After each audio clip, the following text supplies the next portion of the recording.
Comment les avocats canadiens de la multinationale minière Barrick Gold ont-ils structuré leur contestation vis-à-vis de l'État malien? Quels sont les fondements juridiques de la contestation de Barrick Gold contre la révision, la réforme minière du Mali? Quelles sont les voies de recours qu'ont empruntées, initiées les avocats canadiens pour faire échec aux décisions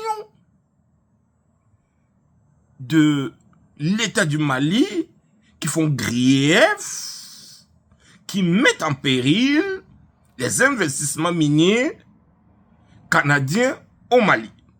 Je suis le docteur Robinson Tchabmeni de l'Institut québécois des affaires internationales. Alors, dans cette vidéo, je vous propose une lecture telle que présentée par le haut cabinet d'avocats Ebonge basé à Montréal, leur position sur la nature de recours, la nature du recours qu'ils ont intenté, n'est-ce pas, pour faire échec, pour faire barrage à la décision de l'administration malienne de prendre le contrôle, de mettre sous administration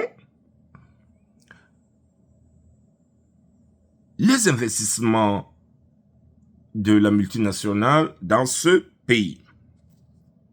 Bien, alors, les avocats canadiens commencent par rappeler qu'il y a une convention, effectivement, il y a une convention minière qui a été signée entre l'État malien et la multinationale Barrick Gold,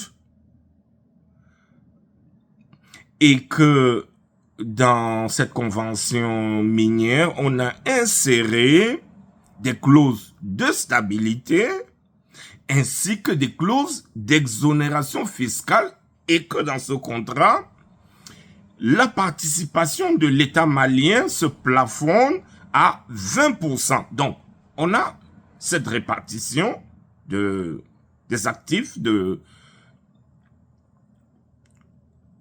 miniers, 20% pour l'État malien et 80% pour la multinationale Barrick Gold.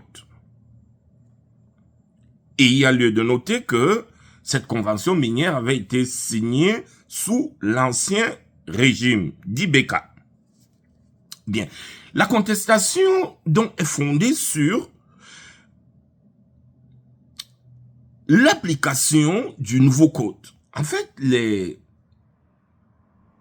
avocats canadiens, les avocats montréalais vont contester l'application du nouveau code minier, donc la réforme minière entreprise par la nouvelle administration, celle du général Assimi Goïta. Bref, ils disent que la réforme minière introduite par le général Assimi Goïta ne leur est pas applicable. Et il propose de faire la démonstration sur trois principaux fondements juridiques. Alors, le principal fondement sur lequel se fonde cette contestation, c'est le principe de la non-rétroactivité de la loi, qui, selon ces avocats, est consacrée autant par le droit malien que par le droit international. Alors, ils disent simplement que la nouvelle loi, la dernière réforme minière entreprise par le général Assimi Goïta, ne peut pas faire marche arrière.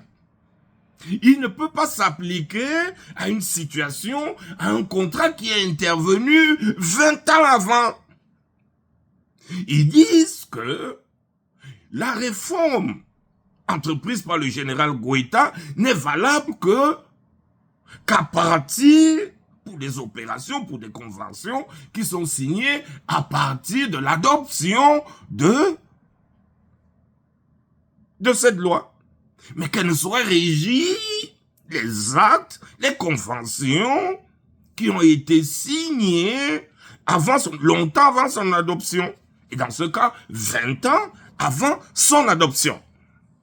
Donc, au regard du principe de la non-rétroactivité des lois consacrées par le droit malien, par le droit international, la réforme entreprise par le général Goïta ne saurait être applicable à la multinationale canadienne Barrick Gold. C'est le premier argument, c'est le premier fondement.